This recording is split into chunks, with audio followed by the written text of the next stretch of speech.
안녕하세요. 이슈 똑똑입니다. 1편에서 ISA가 뭔지, 왜 써야 하는지 함께 알아봤는데요. 오늘은 드디어 실전이에요. 계좌는 만들었는데 어떻게 써야 제대로 쓰는 건지 아직 감이 안 오시는 분들, 오늘 영상 끝까지 보시면 진짜로 수백만 원을 더 챙겨가실 수 있어요. 사실 ISA를 만들어 놓고도 제대로 활용 못하고 그냥 방치하시는 분들이 생각보다 정말 많아요. 어렵게 만들어 놓은 계좌를 놀리고 있는 거잖아요. 너무 아깝죠. 오늘은 그 실수들을 하나씩 짚어드리고 제대로 된 사용법을 처음부터 끝까지 알려드릴게요. 끝까지 보시면 오늘부터 바로 실천할 수 있는 것들이니까 메모 준비하시고 시작해봐요. 먼저 많은 분들이 하는 첫 번째 실수부터 짚고 갈게요. 바로 만기 연장입니다. ISA는 기본 만기가 3년이에요. 3년이 다가오면 은행이나 증권사에서 문자가 옵니다. 혜택 유지하려면 연장하세요 하고요. 그런데 이거 별 생각 없이 그냥 누르시면 안 될 수 있어요. 보통 복리 효과를 보려면 10년, 20년은 쭉 가져가야 하는 거 아냐? 하고 생각하시는 분들 많으시거든요. 근데 ISA는 조건에 따라 오히려 반대일 수 있어요. 비과세 한도를 이미 다 채운 분이라면 3년마다 해지하고 다시 만드는 게 훨씬 유리합니다. 이유가 두 가지예요. 첫째, 3년마다 해지하면 비과세 한도가 새로 리셋돼요. 일반형 기준으로 한 번에 200만 원까지 비과세가 되는데 연장을 해버리면 이 한도가 다시 채워지질 않아요. 예를 들어 3년 동안 수익이 200만 원 났다면 해지 후 재가입하면 비과세 200만 원이 다시 생기는 거예요. 연장하면 이 혜택이 그냥 사라지는 거고요. 둘째, 해지한 돈을 연금 계좌로 옮기면 나라에서 추가로 세금 혜택을 또 줍니다. 이건 조금 이따가 자세히 설명드릴게요. 진짜 꿀이에요. 단, 비과세 한도를 아직 다 못 채우셨거나 납입 한도가 남아있는 분은 연장이 더 유리할 수 있으니까 본인 상황을 먼저 확인해 보시는 게 좋아요.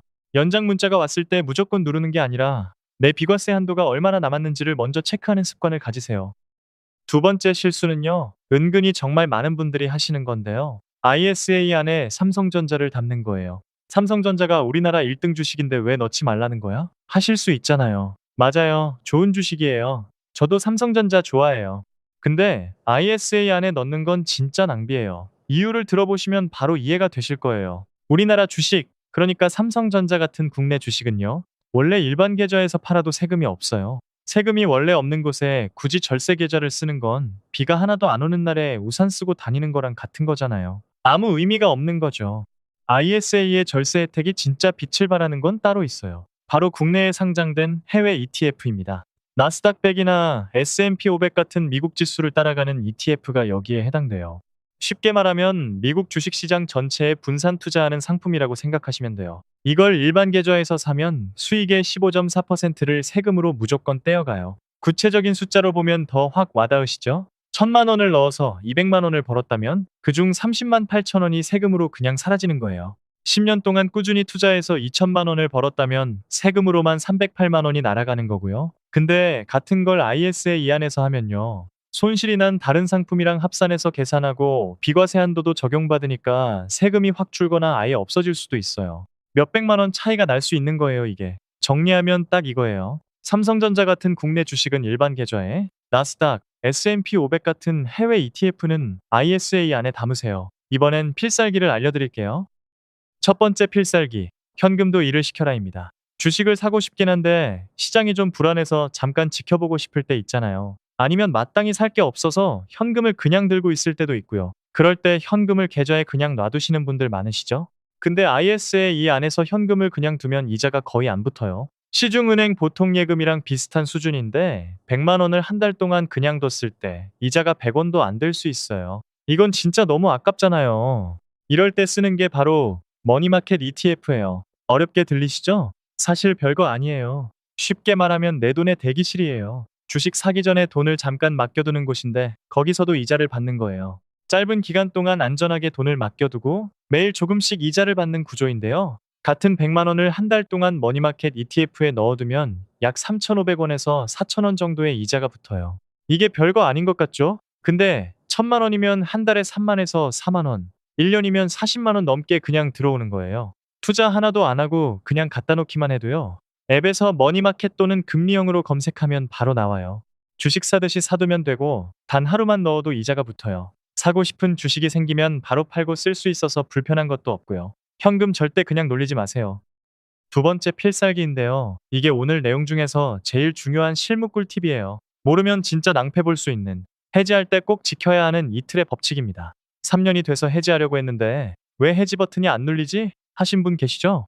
연말에 급하게 처리하려다가 당황하신 분도 계실 거예요. 바로 이 법칙을 몰라서 그런 거예요. ISA를 해지할 때는 안에 있는 ETF나 주식을 그대로 들고 나올 수가 없어요. 집 이사할 때 집을 통째로 들고 이사 갈 수는 없잖아요. 집을 팔아서 현금을 만들고 그 돈을 챙겨서 이사 가는 것처럼 ISA도 안에 있는 걸 다 팔아서 현금으로 만든 다음에 해지해야 해요. 여기서 중요한 게 바로 T+2 규칙이에요. 주식이나 ETF는 오늘 팔았다고 해서 오늘 바로 현금이 되는 게 아니에요. 영업일 기준으로 이틀이 지나야 진짜 내 현금이 됩니다. 예를 들어 월요일에 팔면 수요일에 현금이 되는 거예요. 금요일에 팔면 주말은 영업일이 아니니까 다음 주 화요일에 현금이 되는 거고요. 그래서 순서가 이렇습니다. 첫 번째, 계좌 안에 있는 모든 상품을 판다. 두 번째, 이틀 기다린다. 세 번째, 현금이 다 들어왔을 때 해지 버튼을 누른다. 그리고 그 현금을 연금 계좌로 바로 보내는 거예요.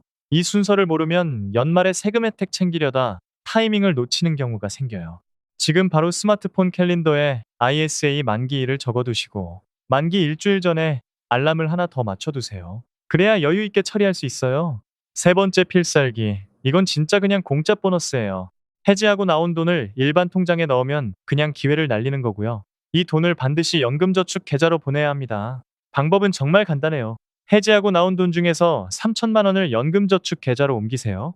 그러면 나라에서 오, 노후 준비 잘하네 하고 보너스를 줘요. 옮긴 금액의 10%, 최대 300만 원까지 세액공제를 추가로 받을 수 있거든요.